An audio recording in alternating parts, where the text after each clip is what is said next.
The views, information, or opinions expressed during the Seeds of Wellbeing series are solely those of the individuals involved and do not necessarily represent those of the University of Hawaii College of Tropical Agriculture and Human Resources, or funders, and any affiliated organizations involved in this project.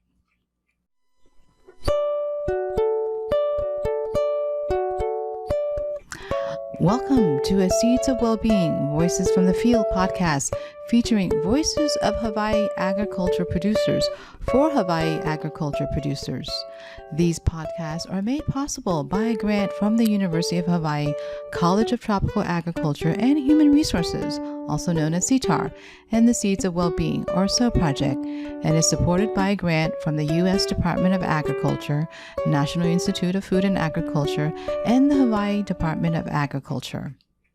The intention of these podcast series is to create a safe space for respectful and inclusive dialogue with people from across a broad and diverse spectrum involved in growing and making accessible the food we share together. A diversity of voices, perspectives, and experiences can serve to deepen mutual understanding, to spark creative problem solving, and provide insight into the complexities of our agricultural system. If you, or listeners, have experiences with Hawaii agriculture ecosystem, from indigenous methods, permaculture, smallholder farmers, to large, including multinational agricultural industrial companies, and everywhere in between, and you would like to share your story, please contact us. We welcome your voices and perspectives.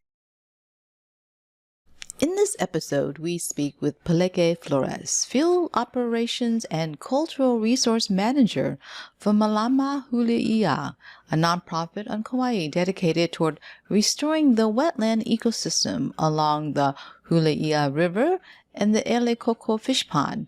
The nonprofit mission is to advocate, educate, and head community efforts to reestablish the functional watershed and create an environmental stewardship program honoring Hawaiian values.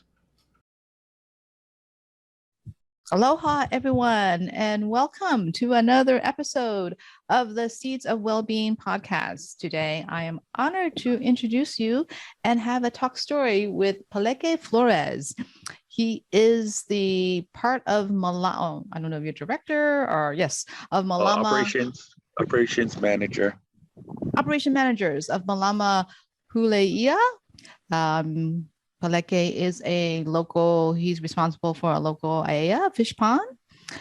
He's also a Kalo farmer and very much hoping to revive and committed to the Hawaiian food system, the sustainability of Hawaiian food system. So welcome, Peleke, and thank you for allowing us to interview you and do a little talk story with you about what we're focusing on this project is to understand your well-being and what contributes to well-being or maybe a challenge to one's well-being. So can you share with us a little bit about how is it being a local Kalo farmer on Kauai? You are on Kauai. Yes. Yeah. Can you hear me okay? Yes. My reception goes up and down over here. But yeah, for me, I guess kind of different from the traditional farmers or more modern farmers, I guess. A lot of my time more spent restoring systems to get up and running again. Whether it be lo'i, kalo, or loko'i'a, and lo'i pa'akai. So fish ponds, darrow patches, or salt beds. Yeah, and more of it is I never reached the point within the loko'i'a realm to become full commercialized yet because of the size of the pond and the amount of restoration we had to do, of removing mangrove, restoring rock walls, and bringing back waters to the right quantity for water quality, and dealing with dredging, and so it's a lot slower progress. Only been doing it for the past maybe 13 years within the loko'i'a realm. 13 years. That's quite a long time. And then with Lo'i Kalo, almost 20 now. Oh. And then, or over 20, sorry, for Kalo and Lo'i Pakai. But yeah. Yeah, that's wonderful. Can you share a bit about like how does that contribute to your well-being? For me, it was definitely more of a na'au driven kind of thing. It definitely doesn't pay well, or we're content, but it's more the restoration, mentally, physically, and spiritually for ourselves and our aina and water systems, and the hana that our kupuna did, 600-800 years ago to help set up most of these systems we're still trying to hold on to. So what are some of the challenges for you to be able to do this? Definitely funding is number one.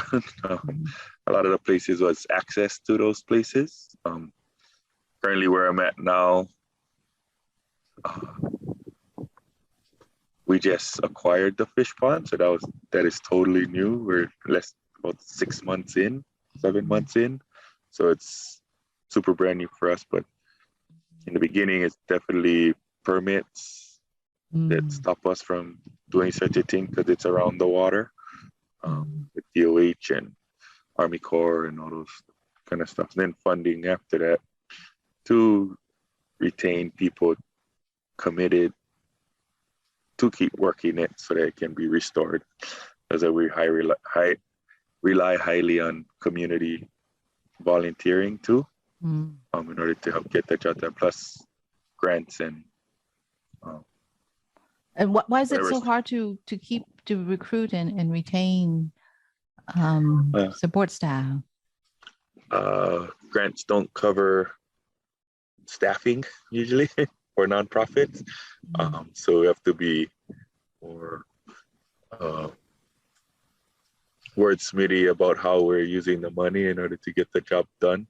And this kind of work it's hard to get the pay to the height of what the work is done, like chainsawing and working in the mud by hand, or if you're contracting and dealing with all the permits and regulations from there. So you gotta love it more than what you gotta do for now. But for me, the bigger picture at the end of the tunnel is way more worth it, to know that this system can live again for the next 800 years and feed our kids. Yeah. So aside from funding then, what sort of resources, support would be needed for you to sustain yourself, financially as well as spiritually, livelihood wise? We've been sustaining ourselves now. I guess the roadblocks have been just the whole political realm of water usage. Like all of our aina-based systems, or every farm system need water, but these more ancient systems that's been running for hundreds of years have been taken from it. So now it's not producing as well as it should. Education, not much people know about, the fish pond renaissance and like the regrowing of that and how much it affects the environment or the ahupua'a system, how it's a bioindicator of a healthy ahupua'a system for those who have fish ponds within their ahupua'a. And then pretty much funding, because the amount of work it takes to do this, like any farming stuff, you're working a full-time job and then trying to do this on the side, the weeds will beat you a lot faster than. Is this a full-time job for you, or is it on the side? Yeah. This is a full-time job right now. I'm hired under the nonprofit. So we're grant run. It's like any construction business. Once that business done, we gotta pick up the ball too. Well, our hope is to get it functioning again. Once the fish pond gets functioning, then there's a resource that can actually turn around and start being find that cap of how much economic value we can get out of this without overbalancing this, messing up the balance of the system. And yeah, I imagine it would be very challenging to constantly try to run after funds, because how sustainable it is if you're, because right now you've got funds, but they're limited because it's contract or grant based, and then you're chasing after another one. So what could be very helpful to make sure that you're sustainable and not have to always have that worrying that, oh no, how am I going to continue? Once we get the pond to its restored state, it's a 39-acre fish pond. So to restore the wall, we got 2,700 foot of wall to restore. We got about 16 acres of dredging to do for the pond. And then we just removed 26 acres of mangrove in the past 2.5 years. Mm-hmm. And then we got to make sure all the hydrology, the spring waters that's been running through here, are all the Kauai system are all cleared up and feeding into the pond consistently. And then the bigger mess up is that where our pond is located, it's a little inland, but right outside where it looks like the river mouth, that's where the harbor is and the breakwalls. So this fish pond is not getting the amount of salt water, or at least circulation, that it did before all that Western contact started to mold the Bay Area. So once we get the other phases done, we're just gonna have to see where the natural calibration, where the fish pond naturally calibrates itself again, and then we'll work from there to amplify the resources that comes out of it. Oh, I see. You did mention like the access to water, and it's not only access to water, but a balance of course, you need to have the right balance of the type of water, right? But you're saying that the salination. We rely highly on brackish water, the right brackish water for the natural phytoplankton, zooplankton blooms. Mm-hmm. And that's our base course of the filter feeders, the baby fish being fed. We don't feed the fish pond, or we don't feed the fish in the fish pond. Mm-hmm. We're working with a natural system that makes its own food. So keeping that water balanced so that the natural blooms happen will help feed all the baby fish.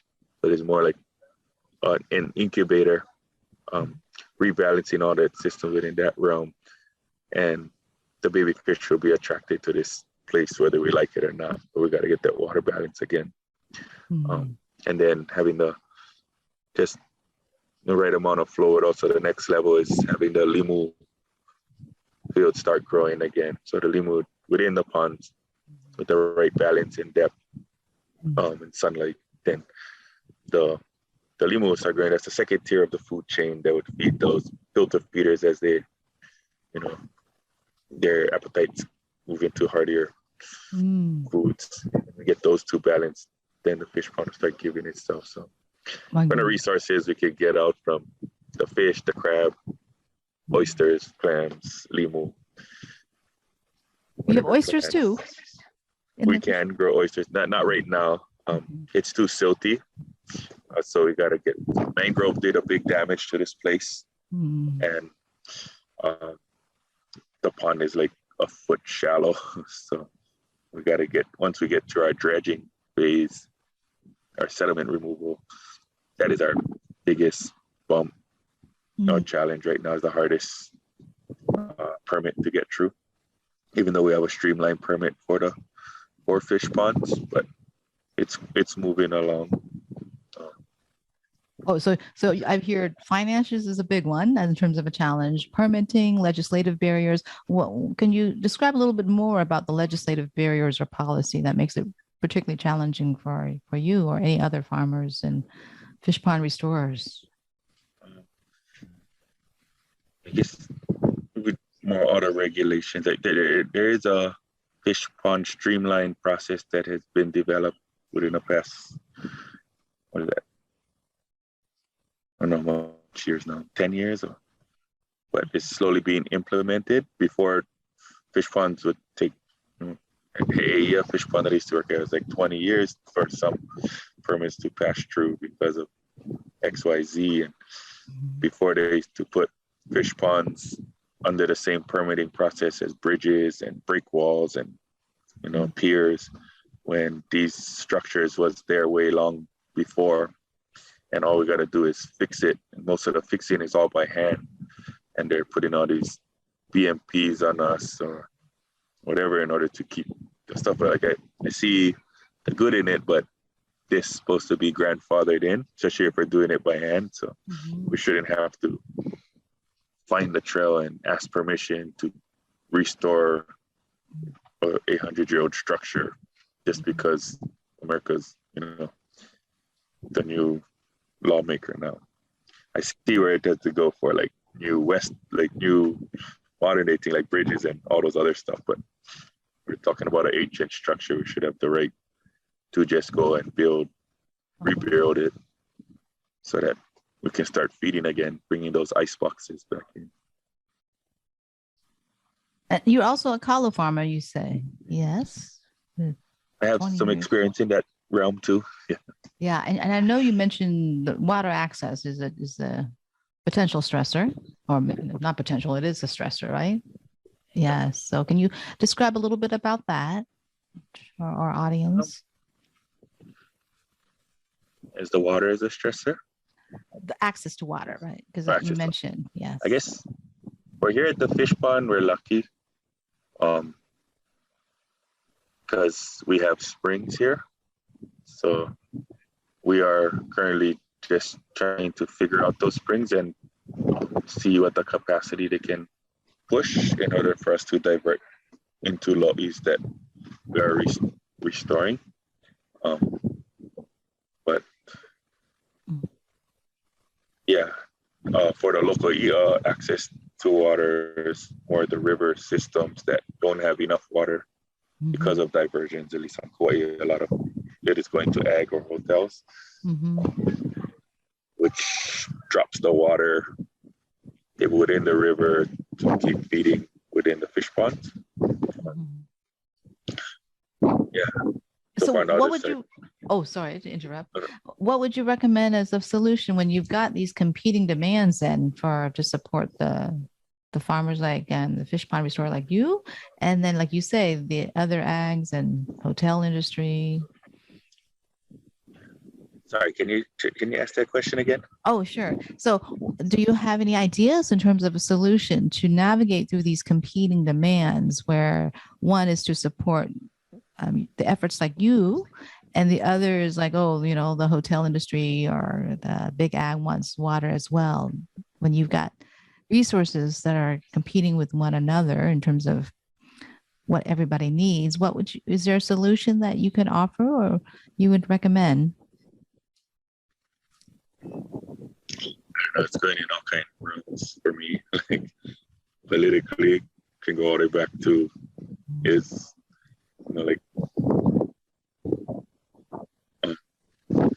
was there really a treaty of annexation? Is America doing what they're supposed to do?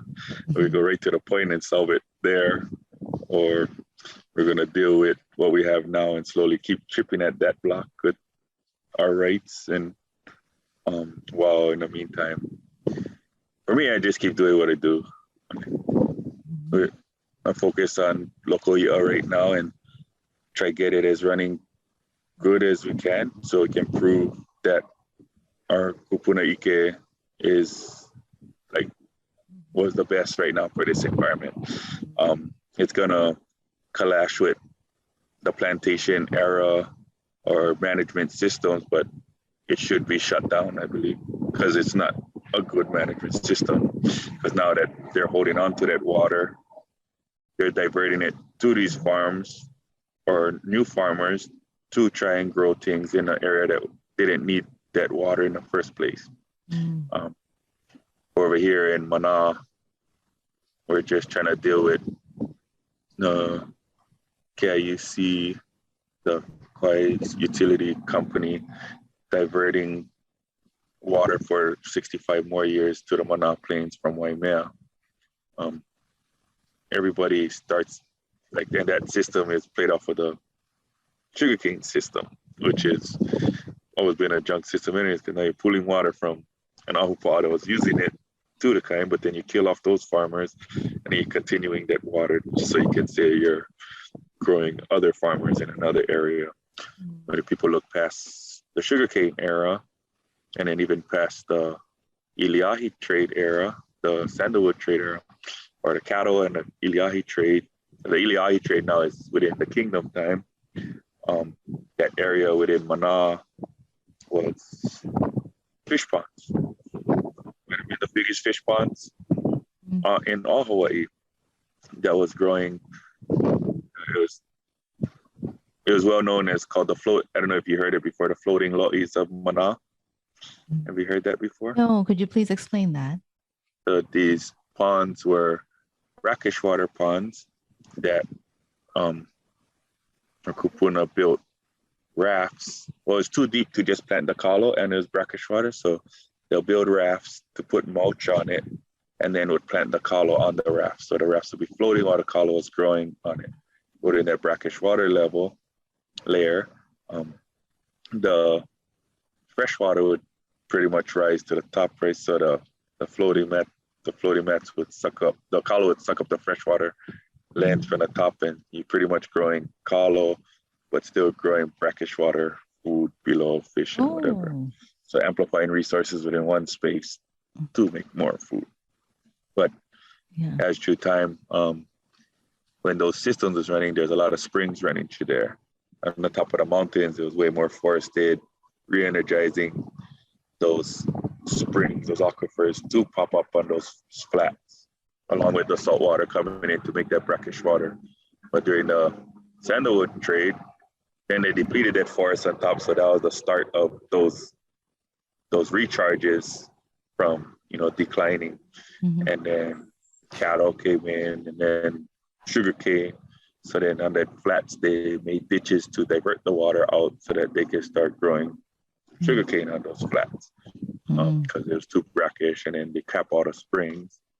So now they're hoping to continue that type of farming by continuing diverting water from, 3 ahupua'as away so that can still keep happening. So that is just a junk system in itself. If we were to revert back time all the way to the reforesting the top and building up a generational restoration that can last longer naturally versus forcing water sideways, I believe that's the solution. But politics or grants, if it's can't be attained within the 4 or 8 year term, then no sense support it.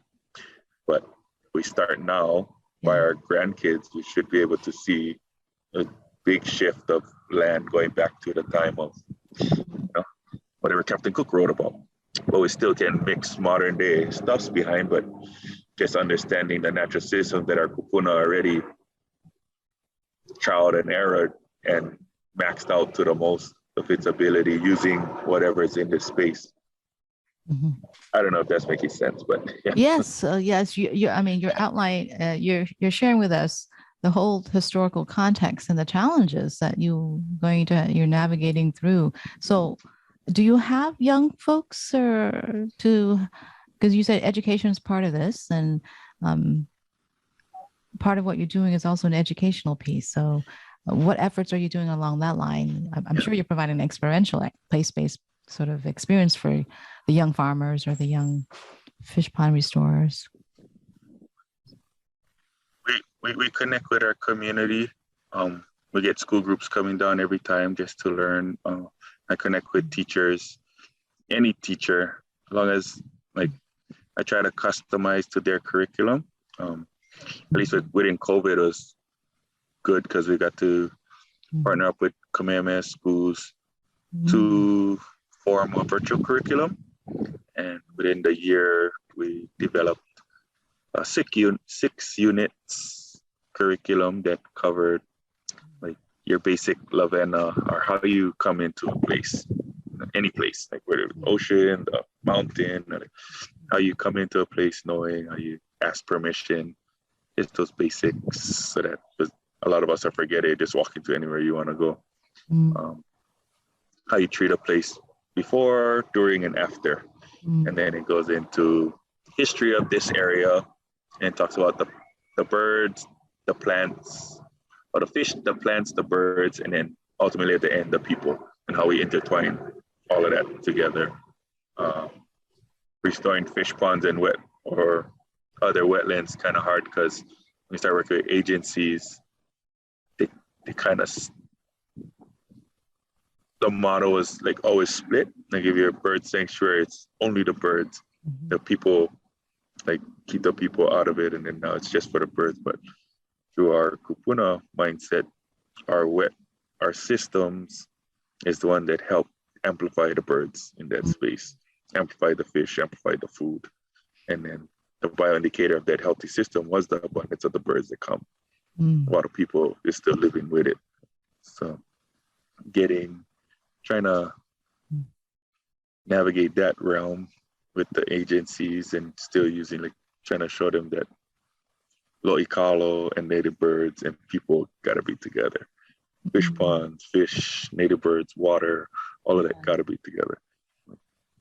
People help keep that balance and build that relationship with the animals and the plants even closer. That's how all our stories are formed, you know? Yeah. So Peleke, I see you as being very soft and gentle, although you're big and muscular, right? So probably folks will want to know, how do you cope with all these challenges to do what you need to do? Because it's your kuleana in part, and your livelihood. I can just feel your peacefulness, even though from what you're sharing, there are a lot of contextual factors that are outside your control, and you just continue to do this. So I'm wondering, where do you get that strength and that coping ability, or what is your coping ability? It's a lot. We have our ahu was the first one, at least for this space, and just through learning and different experiences. When you wanted to establish an ahu here to manifest our intentions and our purpose, why we're here, for this space, not just for us, for everything and every spirit or one that has come and gone and still roaming or still here. Okay, so like having a respect for them and knowing that, I don't know, there's a whole process that goes through it. We're building an ahu here. We go through our own protocols of centering our piko, our tree piko, and understanding why we're here, what we're doing, and the fights that has happened way before us, and the ones that failed and why they failed. So try not to copy that again. And usually for a lot of our people, the ones that make it fail is the actual getting hot too fast and not too having fast? that. What can you elaborate on that? What is it that's so fast?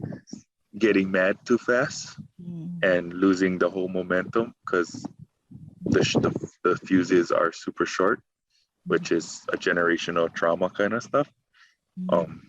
And knowing and seeing that there was good movements out there, but after going through all these loopholes and whatever, it's just too much to attain, and then all that progress gets put down once you lose your crap, or lose your your focus. So I learned how to bite my tongue a lot and just get the point across by showing more than talking, I guess. But then keeping I guess I can dive deeper with this. So like with our ahu, we go through a process of cleansing the land. And you gotta, we kanoia, we bury fish, like 4 different fish for this section. Whether you're doing a hale or a site, or for us it was the ahu. So our first fish is the hole. And the hole is playing off the word hole, to scrape away, to clean all the bad spiritually that has happened to this space. That we didn't do, that was done before us. The second fish is the kala fish. Kala fish play off of the mihi, or to ask for forgiveness for all the bad that has been done, all the bad, that we might be doing now without us knowing anything, or any bad that might be done in the future out of our control. Like a column, like stating that, asking for forgiveness right now. Then the next I'a is the kumu. Kumu is the playing up the kumu, like that foundation, or the what is that called? The kumuhana, like what is our purpose here now? So like for us, our purpose is to restore this fish pond. And for me, to keep the integrity of the fish pond, a functioning fish pond. There are a lot of distractions nowadays and different ideas that we gotta stick to the main pico of this pond, and then from there we'll grow.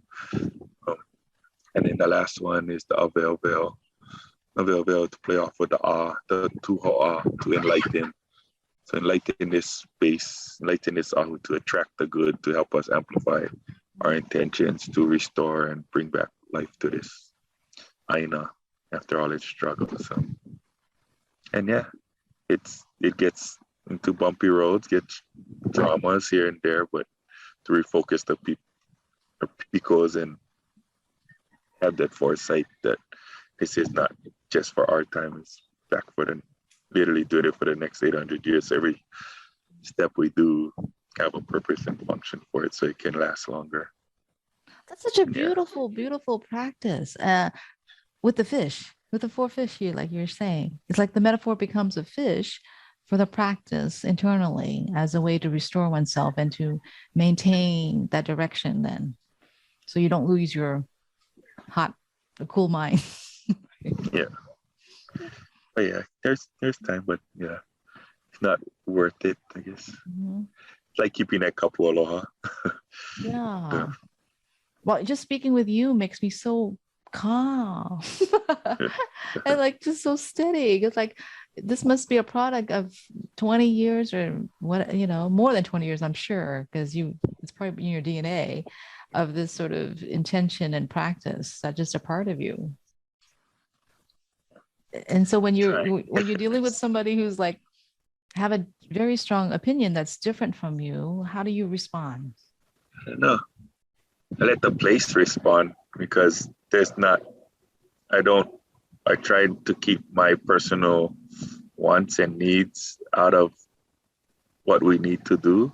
Mm-hmm. Or like my personal wants out of what we need to do for the place. So I try to explain everything for the integrity of the place. And if they can break that, then I might have missed something, or, it'll be really obvious. But usually when people come here and I explain things, and I haven't had anybody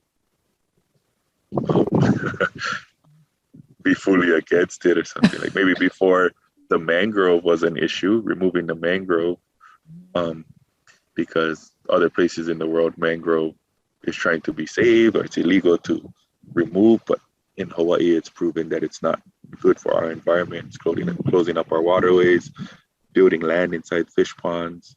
It just doesn't act the way it does where it's native. So I'm wondering, like, as part of the education, can you bring those in the tourist industry or the others to really come to your place to have a different experience, versus maybe they don't realize what they're doing because they haven't experienced the health benefits of being in such a restore place to restore themselves? For the tourists? Or whatever, the folks who are, I wouldn't say against, but like they're sort of hindering the challenges in your ability to do what you need to do because they've got other competing demands. Yeah, so like that mangrove, what is that called? Scenario, I guess.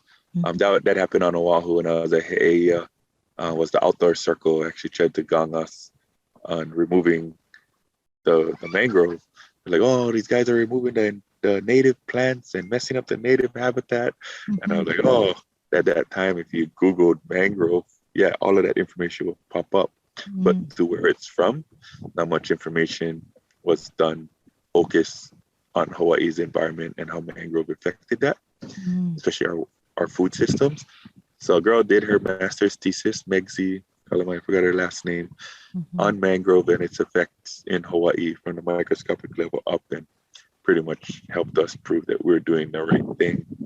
And then when like the people came out and apologized after, they didn't know, they just jumped on it, just saw trees dropping, didn't know what's happening, and just went. But after time, when they come and that's why we do our community work days, so that there is time for people to come and learn, and they're not just working and busting ass over here. We do a tour, we teach about what we're doing, why we're doing it, then we do some work and we do some planting. So you know that we're not just taking out, we're also putting in. And when people get the bigger picture, like this structure is way more old, like this 600 to 800-year-old structure, due to carbon dating. So like guys already, that platform of, what is that called? Seniority is already set up. Like, okay, this is way before us. Okay, so then this system has been fine-tuned and amplified many of years way before this, and it's almost dying. So what we're doing is trying to resurrect it back up, and people haven't found an excuse to say no. Maybe the agencies. Another one was the agencies within the birds, and then the definition of a wetland versus a loko'i'a. I was like, okay, yeah, we're calling loko'i'as or tar patch wetlands, but to our definition, we have a more defined focus and purpose for each of these wetlands. This is a loko'i'a, this is a lo'ikalo, this is like they all have different functions, but in all, they come back and round, they are connected to everything else, from the mountain to the ocean. And when part is off, it reflects back. So we gotta straighten and lomi back that land and water system to make it flow good again. That's beautiful. So how do we make our human communications flow better again? We're chipping at it. It's definitely going to be a generational movement with our land, water. I guess the rights too, like we're working under a messed up system to begin with, like illegal occupation of America. Like all those truths still got to come out. Those will help definitely big time fix flows in all different realms. Yearly by yearly, as the next generations get more educated on the truth, then more and more the people will get stronger again. I don't see it happening like immediately, but it's been happening within at least the last, since Koholave,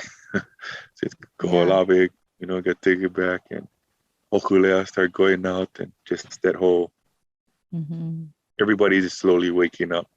Mauna Kea, the Haloa, what is that called? The patenting of Haloa, all these events that is happening is slowly waking up the people, Hawaiian and not Hawaiian, like people started to go and learn about the political way. And I think that is like the main way that's going to help stop, or like help reflow a lot of stuff.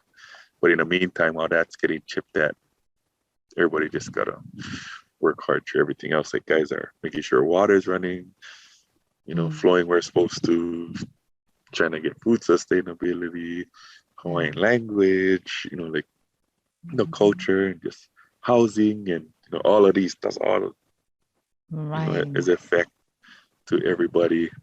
Just being able to live in here without being overrun by rising prices of everything for the land, and all of that can be fixed if we went straight to the top and see if, to prove the illegal occupation is the one holding the bigger movement down. Because right now all the corporations are the ones making all the money off of everybody else. Well, we just slowly keep getting fizzled out. So we just got to keep making more babies. Is that your solution? But the guy, or that Kalakaua say that? Oulahui?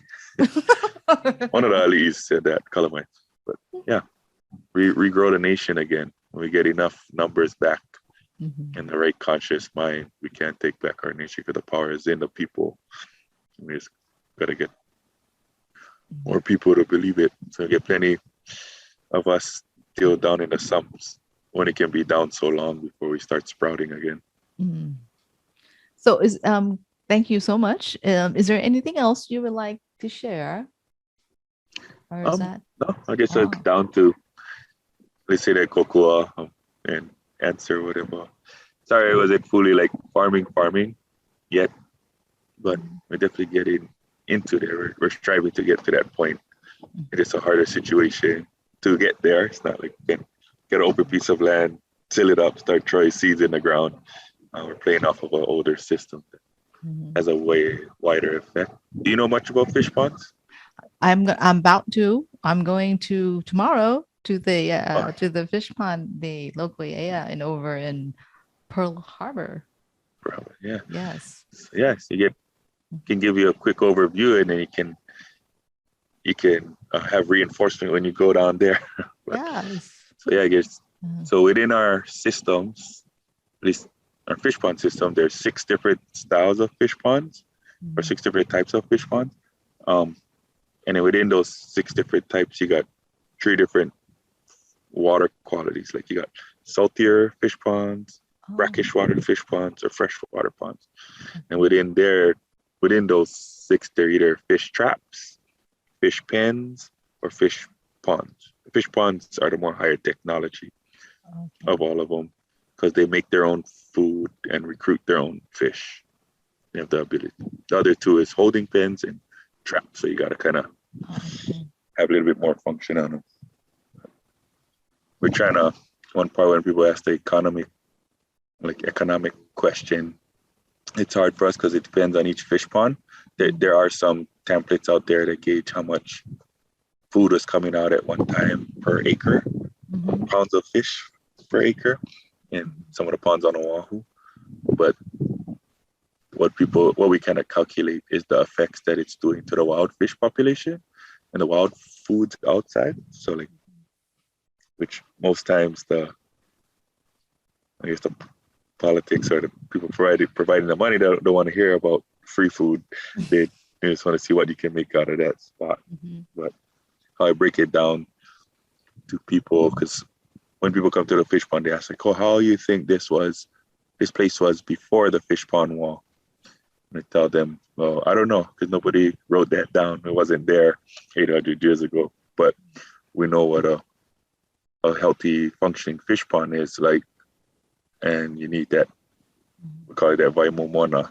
You got that sweet waters, where that magic happens, where the bloom happens. So at a certain place of the pond here, this pond is about 39 acres. So if there was no wall, I believe on the top corner where the fresh water is coming out and the salt water meet would be that vaimomona area, because it's nice and calm and the wind's always blowing up that way. So they would like kind of slow water down up there. Within that 1 acre, we're just trying numbers in to make it easier. Like naturally, it'll attract about 10,000 pua, 10,000 filter feeders within that 1 acre. It's a really low count, but just using the numbers. So this is before Kanaka contact. This is as natural as can get. If that space was attracting and feeding about 10,000 naturally, then whatever our kupuna did to calculate, they formed this wall to now build 2 bigger blooms that would fit about 39 acres. So grew that 1 acre into 39 acre natural bloom, mixing the right brackish water together. And now with that brackish water, that is the food that is building naturally that now will attract more baby fish. So slowly by slowly through time, now you can feed about 1 million baby pua in this one pond. So when you get 1 million is not just going to stay in the pond. Like maybe 500,000 gets out, 500,000 stays in, and we work on the overflow of that. But when that 500,000 gets out, it'll slowly feed the omnivores, carnivores, and work its way out to the ocean, to the pelagic. So now these blooms are happening even outside. And then it's just the fish pond system. Instead, they talk about like the limu systems outside and all the other, systems that are kupuna made within the Ahupua'a system. But so we stop there. We come back to our time. Within the agencies, one of the main topics, when we get into one of the main topics about like wild fish population outside, they talk about wild fish populations, and they mention about the 3 negative effects that are affecting the decrease of those wild fish populations. What is those 3 most popular negative effects to you? You think? Pollution? I don't know. Pollution? Yeah, Yes. pollution is definitely one that affects wild fish population. Yes. 2 more. No, I'm not an aquaculture person. I wouldn't know. But everybody with the kind, like pretty obvious stuff. Like how else would fish start decreasing? Who would affect it? Other predators that eat the fish? Predators, yeah, Yes. predators like us too. Yes. Overfishing. Yes. Overfishing. And then the last one is worldwide, global. The urban jungle that impedes upon the areas. The urban that would be within the people version. So the last one, climate change. Yeah. Oh, climate change. Okay. Yeah. So you get those 3, and then all the different sections within those 3 that it kind of bundles up into them. So they're talking about these wild fish populations and the 3 negative effects, most popular ones that affecting those decreases. One thing I asked is, that is missing from the puzzle, I believe, is like, what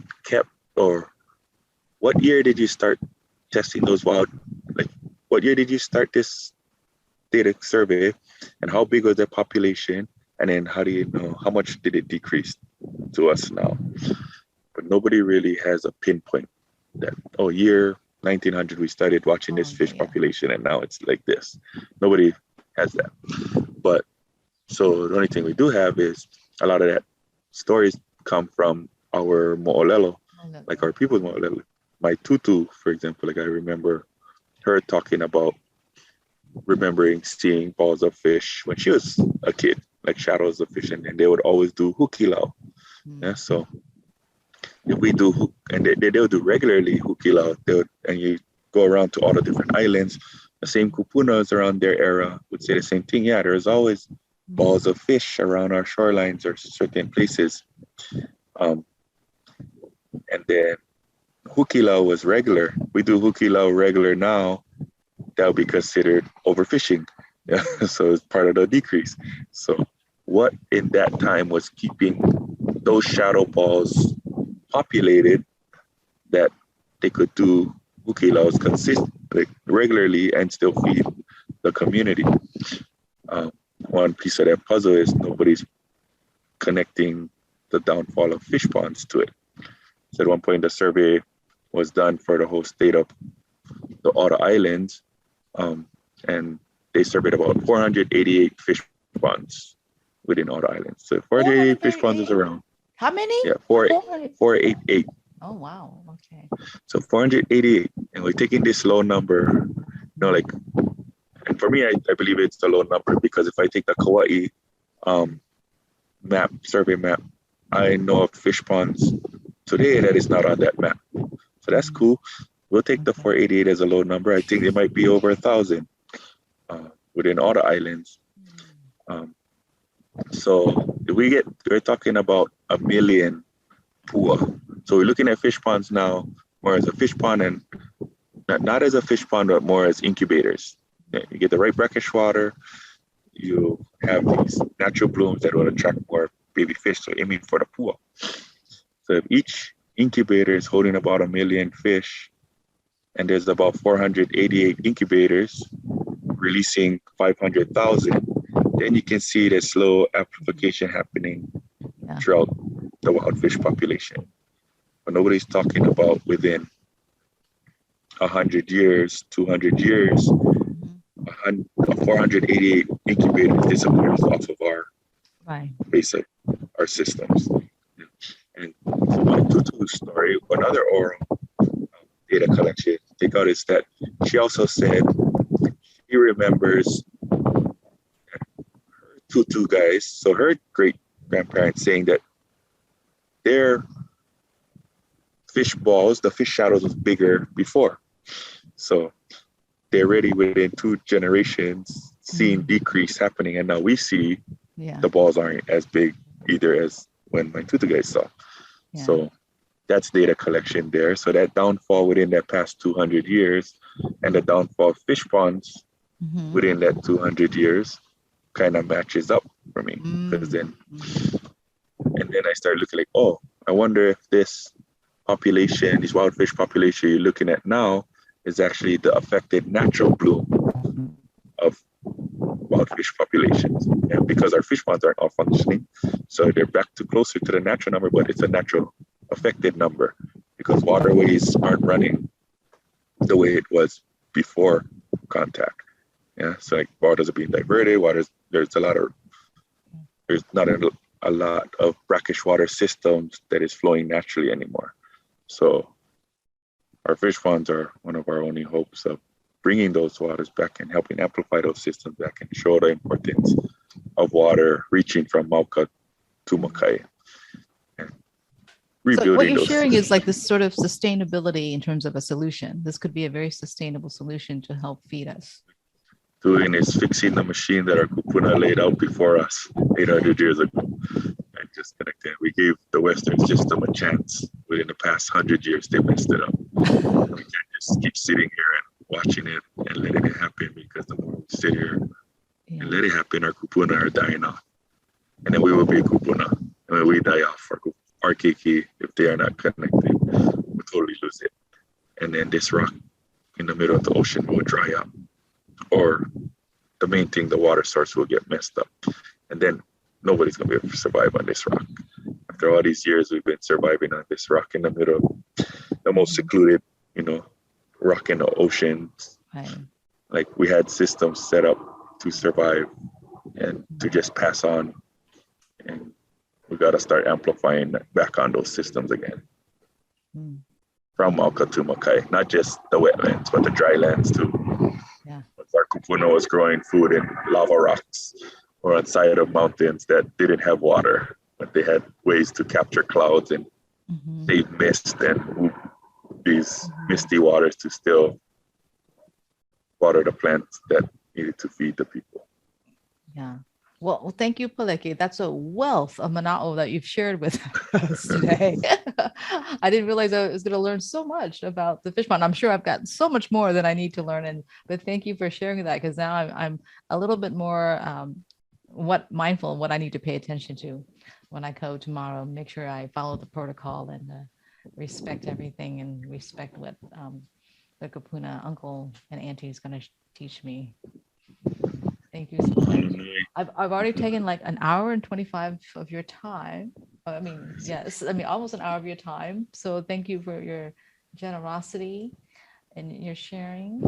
Is there anything else you would like to end this with, or pal? Mal, everybody, keep going. Yeah. Ole pau. No, still keep pushing. Mahalo nui to you. Thank you so much.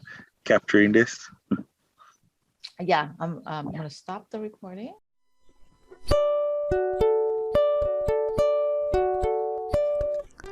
We want to thank our guests for their generosity and mana'o. We also want to thank all our ag producers throughout the islands, and especially those we have heard on the podcast for discussing ways they address the physical, mental, emotional, and spiritual dimensions of Hawaii ag production.